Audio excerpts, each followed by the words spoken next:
আসসালামু আলাইকুম। প্রিয় দেশবাসী, যে যেখান থেকে আমার এই ভিডিও দেখছেন বা দেখবেন, সবাইকে আন্তরিক শুভেচ্ছা এবং অভিনন্দন। আমি মাহফুজ বলছি, ইউরোপের একটা ছোট্ট দেশ সাইপ্রাস থেকে। আপনারা জানেন যে ইউরোপে এখন খুবই ঠান্ডা এবং বরফ পড়তেছে, আপনারা জানেন। তো এই ঠান্ডার মধ্যে আমি নিজেকে উষ্ণ বোধ করতেছি। কারণ হচ্ছে বাংলাদেশ থেকে একটা চিঠি পেয়েছি আমি, যেটা আছে আসলে ব্যালট পেপারের মধ্যে। আপনারা জানেন যে আগামী 12 ফেব্রুয়ারি আমাদের দেশে জাতীয় সংসদ নির্বাচন হতে যাচ্ছে। তো তারই অংশ হিসেবে এই চিঠিটা বাংলাদেশ থেকে এসেছে। আর আমি আহ, প্রথম ভোটার হিসেবে, প্রথম ভোটার বলতে প্রথম প্রবাসী ভোটার হিসেবে ইতিহাসের সাক্ষী হতে পারে আমি খুবই আনন্দিত এবং গর্ববোধ করছি। কারণ আমার বয়স 35 বছর এখন চলে, আমি এখনও কোনো ভোট দিতে পারি নাই জাতীয় সংসদ নির্বাচনের। আপনারা জানেন যে কেন ভোট দিতে পারি নাই, এটা আসলে আমার থেকে আপনারাই ভালো জানেন।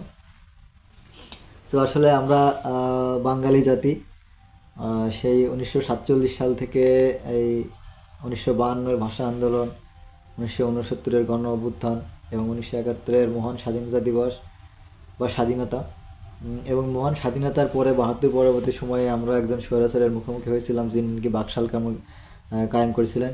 আল্লাহ সেই বাকশাল এর অবসান ঘটিয়েছেন আল্লাহর রহমতে।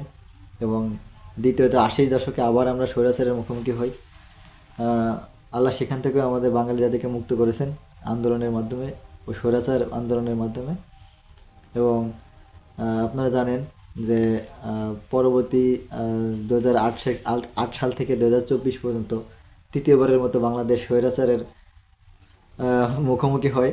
এবং আল্লাহর অশেষ রহমতে সেই 2024-এর জুলাইয়ে এই গণ অভ্যুত্থানের মাধ্যমে এই স্বৈরাচারের পতন হয়।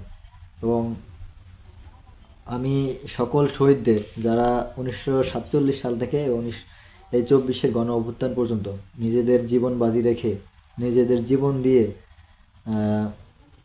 তারা লাল সবুজের পতাকার সার্বভৌমত্ব রক্ষা করেছেন, ভাষা ভাষার স্বাধীনতা রক্ষা করেছেন, তাদেরকে আসলে ধন্যবাদ জানানোর কোনো ভাষা আমার জানা নেই বা কোনো শব্দও আমার জানা নেই।